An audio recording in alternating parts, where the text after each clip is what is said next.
오늘 좀 뭐 손도 좀 불편하시고 요새 어디가 이렇게 불편하시다고 그랬는데 어디 교통사고로 예, 그렇습니다. 예. 그래서 상당히 몸도 불편하시고 그런데 이렇게 나와주셨습니다. 다시 한번 박수로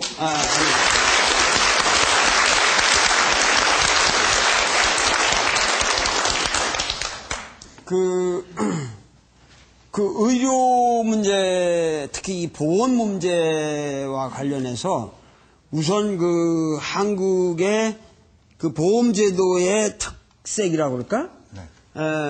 이것이 예를 들면 구라파나 미국과 어떻게 다른가? 이런 걸 한번 차분하게 대체적인 윤곽을 우선 얘기를 하고, 그러고 한번 더 심도 있게 얘기를 해볼까요? 예. 한국의 의료보험이라고 하면, 첫째는 의료 보장률이 어느 정도 되느냐, 이게 문제일 것 같은데요. 대개 이제 유럽형의 경우에는 국가에서 세금을 걷어서 의료 보장을 해주던지 아니면 우리나라처럼 보험료를 걷어서 이 의료 보험을 해주던지 간에 대략 의료 보장률이 전체 의료비의 약 73% 정도를 의료비를 의료 보장으로 해주고 있습니다. 이걸 의료 보장률이라고 합니다. 73%? 네네. 이제 OECD 평균이 73%인데요. 네. 저희 나라는, 그러니까 우리나라는 50%에 불과합니다, 이것이. 50%밖에 안 돼? 네. 뭐 한 60% 된다고 그러던데? 그거는 이제 진료비로 보면 그렇고요. 그랬을 때 이제 OECD 평균 진료비에서 보면 한 80%, 60% 이렇게. 80%? 예, 80%, 60% 이런 정도로 차이가 나고, 뭐 의료 비용 하면은 진료비보다는 조금 더 다른 비용이 더 들기 때문에 약 그러니까 그 20% 차이가 보장률이라고 하는 것이 지금 뭐냐면은 우리가 의료보험에 가입을 했을 때 네. 그것이 이제 어떠한 보험공단을 통해서 가입을 하든 네. 국가에 세금을 내서 이렇게 하든 네네. 어떠한 병이 걸렸을 때 그 치료를 받는 국가 그러니까 본인이 부담을 안 하고 네네. 그 보험에서 커버되는 율이 네, 그렇습니다. 구라파 경우는 80% 정도 되는데 네네. 한국의 경우는 한 60%밖에 안 된다. 예, 맞습니다. 예. 그러니까는 만약에 1억짜리 병이 들었다 그러면 1억이 걸리는 병이 들었다면은 보험에서 6천만 원은 커버가 되는데 네. 4천만 원은 자기가 내야 된다. 네. 근데 보통 사람들이 그게 상당히 커버가 된다고 그러지만은 4천만 원이라는 거는 예를 들면 1년에 뭐 월급이 총액이 2, 3천만 원 되는 사람한테는 이게 의미 없는 숫자가 되는 거죠. 그렇죠. 그러니까 상당히 이게 보장률이 우리나라로 치면 60%라는 건 낮은 편이죠. 예, 맞습니다. 예. 네. 예. 그래서 이거를 아예 미국 같은 경우에는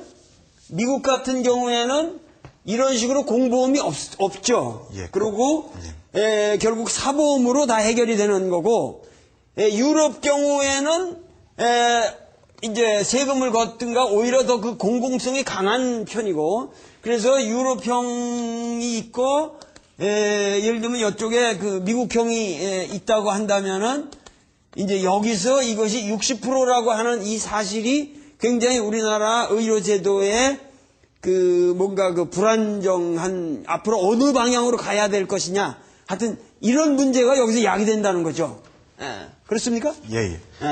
좀 더 설명을 드리면 미국형 같은 경우에는 아예 전 국민 의료보험이 아예 없어서 국민의 14%인 4,800만 명이 아예 보험이 없습니다. 아무런 보험이 없는 나라고 그다음에 전 국민의 50% 이상이 우리나라 의료보험 수준보다도 못한 의료보험에 들어 있습니다. 그러니까 결국은 모든 사람이 같은 보험 혜택을 드는 것이 아니라 다 다른 회사의 보험을 자기가 돈을 버는 만큼 들어야 하기 때문에 돈이 아예 없는 사람은 보험을 못 들고 월급을 적게 받는 사람은 혜택이 적은 보험을 들게 돼 있고 이래서 미국의 경우 개인 파산의 절반이 의료비 때문이라는 그런 문제가 발생을 하고요.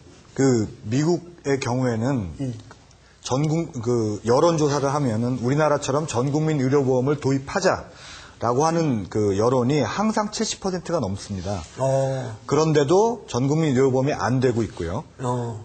근데 그러면 돈을 미국에서 좀 의료비 전체를 적게 쓰느냐? 그건 또 아니라서. 그러니까 미세스 클린턴, 그러니까 예, 맞습니다. 예, 예. 그 힐러리 여사가 그 전국 보험을 도입하려고 했었습니다. 도입하려고 했죠. 예. 예. 그게 마지막 시도였는데 최근까지 마지막 시도였고요. 그랬는데 바로 이 40%를 그러니까 말하자면 미국의 민간 의료보험 회사들이 뭐 강력한 로비를 펼쳐서 그 전국민 의료보험 도입을 할 때마다 막았습니다. 그래서 우리나라 미국의 경우에는 전국민 의료보험 도입이 되지를 못해서 GDP의 14%를 쓰는데요. 14%가 많이 나오는데요. 어쨌든 GDP의 14%라는 전 세계에서 가장 많은 의료비를 쓰면서도 사실상 영아 사망률을 보면 그 옆에 가장 못 사는 나라 축에 속하는 쿠바보다도 못한 그런 의료 수준을 보이고 있는 나라가 미국이 되고 있습니다. 이것이 바로 지금 설명을 하신 민간 의료보험 회사가 전국민 의료보험이 도입되면 민간 의료보험 시장이 줄어들기 때문에 전국민 의료보험을 도입을 못하도록 막고 있는 것이기 때문에 그런 현실이 생기는 겁니다. 그러니까 우리나라도 예를 들면은 이 60%를 8, 90%를 올리게 되면은 이거는 뭐 한 10%로 줄어들기 때문에 그렇게 되면 민간보험을 이거를 구실로 해가지고 팔 수가 없기 때문에 민간보험회사들은 이 보장률이 높아지는 걸 원하지 않겠죠, 당연히. 예, 그렇습니다. 여기에 지금 의료보험제도에 대한 굉장히 큰 문제가 있겠군요. 네, 맞습니다. 예. 그러니까는 그 민간보험이 들어와서 예를 들면 선택형으로 되거나 네. 공보험이라든가 이런 사보험 중에 어떤 걸 선택할 수 있게 된다든가 이렇게 되면 자연히 부자들이 그 사보험 쪽으로 갈 테니까 그렇게 되면은 결국은 공보험의 혜택이 그 빈곤층에 내려가는 부분이 아주 망가져 버리니까 예, 예. 실제적으로 공보험이 맥을 못 추게 된다 이런 얘기죠. 예, 예. 그렇게 됐을 경우 그 미국의 경우는 다시 이제 이게 사회적 문제가 되는데요.